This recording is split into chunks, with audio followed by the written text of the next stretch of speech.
मैं अपनी माँ से नफरत करता था क्योंकि उसकी सिर्फ एक आंख थी, जिसकी वजह से वो बहुत शर्मिंदा थी। मेरी माँ एक पिस्सू बाजार में एक छोटी सी दुकान चलाती थी। वह बेचने के लिए छोटी छोटी घास फूस वगैरह इकट्ठी करती थी। प्राथमिक विद्यालय के दौरान यह एक दिन था। मुझे याद है कि वह फील्ड का दिन था और मेरी माँ वहां आई थी। मैं बहुत शर्मिंदा था। वह मेरे साथ ऐसा कैसे कर सकती है? मैंने उसे गुस्से से देखा और भाग खड़ा हुआ। अगले दिन स्कूल में, तुम्हारी माँ की एक ही आंख है, ऐसा कहकर उन्होंने मुझे ताना मारा। मैं चाहता था कि मेरी माँ इस दुनिया से गायब हो जाए, तो मैंने अपनी माँ से कहा, माँ, आपके पास दूसरी आंख क्यों नहीं है? आपकी वजह से मेरा मजाक बनाया जाता है। तुम मर क्यों नहीं जाती? मेरी माँ ने कोई जवाब नहीं दिया। मुझे लगता है कि मुझे थोड़ा बुरा लगा, लेकिन साथ ही यह सोचकर अच्छा लगा कि मैंने वह कह दिया जो मैं इस बार कहना चाहता था। शायद यह इसलिए था क्योंकि मेरी माँ ने मुझे सजा नहीं दी थी, लेकिन मैंने यह नहीं सोचा था कि मैंने उनकी भावनाओं को बहुत बुरी तरह ठेस पहुंचाई है। उस रात मैं उठा और रसोई में एक गिलास पानी लेने गया। मेरी माँ वहां रो रही थी, इतनी खामोशी से मानो उन्हें डर था कि कहीं वे मुझे जगा न दें। मैंने उसकी तरफ देखा और फिर मुड़ गया। जो बात मैंने उससे पहले कही थी, उसके कारण मेरे दिल के कोने में कुछ चुभ रहा था। फिर भी मैं अपनी माँ से नफरत करता था जो अपनी एक आंख से रो रही थी। इसलिए मैंने अपने आप से कहा कि मैं बड़ा होकर सफल बनूंगा, क्योंकि मैं अपनी एक आंख वाली माँ और अपनी गरीबी से नफरत करता था। फिर मैंने बहुत मेहनत से पढ़ाई की। मैंने अपनी माँ को छोड़ दिया और सियोल आ गया और अध्ययन किया और अपने पूरे आत्मविश्वास के साथ सियोल विश्वविद्यालय में एडमिशन ले लिया। फिर मैंने शादी कर ली। मैंने अपना एक घर खरीदा है। फिर मेरे भी बच्चे हुए। अब मैं एक सफल आदमी की तरह खुशी से जी रहा हूँ। मुझे यहाँ अच्छा लगता है क्योंकि यह एक ऐसी जगह है जो मुझे मेरी माँ की याद नहीं दिलाती। यह खुशी और बड़ी होती जा रही थी, तभी कोई अचानक से मुझसे मिलने आया। यह कौन है? वह मेरी माँ थी। अभी भी उसकी एक आंख है। ऐसा लगा जैसे पूरा आसमान मुझ पर टूटकर गिर रहा हो।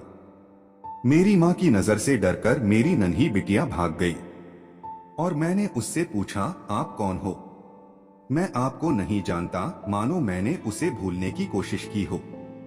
मैं उस पर चिल्लाया, तुम्हारी हिम्मत कैसे हुई मेरे घर आने की और मेरी बेटी को डराने की? अब यहाँ से चली जाओ। और इस पर मेरी माँ ने धीरे से उत्तर दिया, अरे अरे, मुझे माफ कर दीजिए, हो सकता है मुझे गलत पता मिल गया हो। और वह वहाँ से चली गई। शुक्र है वो मुझे नहीं पहचानती। मुझे काफी राहत मिली। मैंने अपने आप से कहा कि मुझे परवाह नहीं और जीवन भर इस बारे में नहीं सोचूंगा। तब मुझ में राहत की लहर दौड़ गई।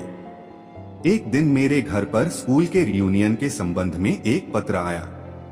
मैंने अपनी पत्नी से यह कहते हुए झूठ बोला कि मैं एक व्यावसायिक यात्रा पर जा रहा हूँ।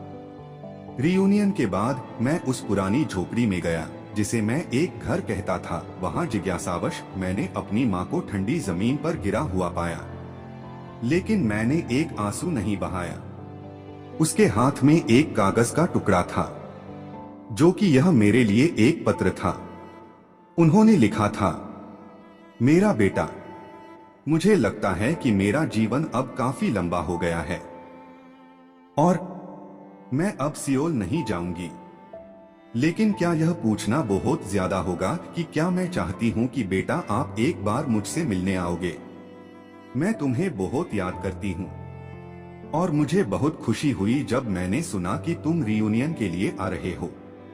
लेकिन मैंने फैसला किया कि मैं स्कूल नहीं जाऊंगी तुम्हारे लिए।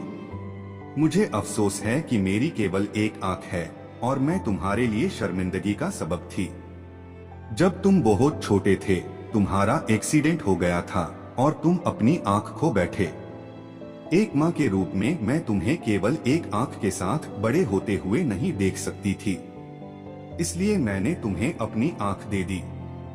मुझे अपने बेटे पर इतना गर्व था कि वह मेरे लिए मेरी जगह उस आंख से एक पूरी नई दुनिया देख रहा था।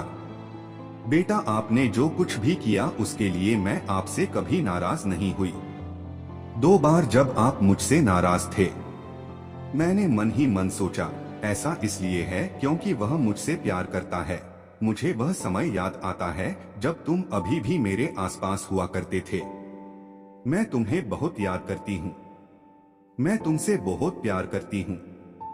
आप मेरे लिए सब कुछ हैं बेटा। यह पढ़कर मेरी दुनिया बिखर गई। मैं उस इंसान से नफरत करता था जो केवल मेरे लिए जीती थी। मैं अपनी माँ के लिए बहुत रोया। मुझे नहीं पता था कि मेरे बुरे कर्मों के लिए मेरा क्या होगा। इससे यह सबक मिलता है, कभी भी किसी से उनकी कमियों के लिए नफरत न करें। अपने माता पिता का कभी अपमान न करें, उनकी उपेक्षा न करें और उनके बलिदानों को कम न आंकें। वे हमें पालते हैं, वे हमें पहले से बेहतर बनाते हैं, वे हमें देते हैं और पहले से कहीं बेहतर देने की कोशिश करते रहते हैं। वे सपने में भी कभी अपने बच्चों के अस्वस्थ होने की कामना नहीं करते। वह हमेशा सही रास्ता दिखाने और कामयाब बनाने की कोशिश करते हैं। माता पिता बच्चों के लिए सब कुछ त्याग देते हैं। बच्चों द्वारा की गई सभी गलतियों को माफ कर देते हैं। वह जो बच्चों के लिए करते हैं उसका बदला चुकाने का कोई तरीका नहीं है। हम बस इतना कर सकते हैं कि उन्हें वह देने की कोशिश करें जिसकी उन्हें जरूरत है, और यह सिर्फ समय, प्यार और सम्मान है।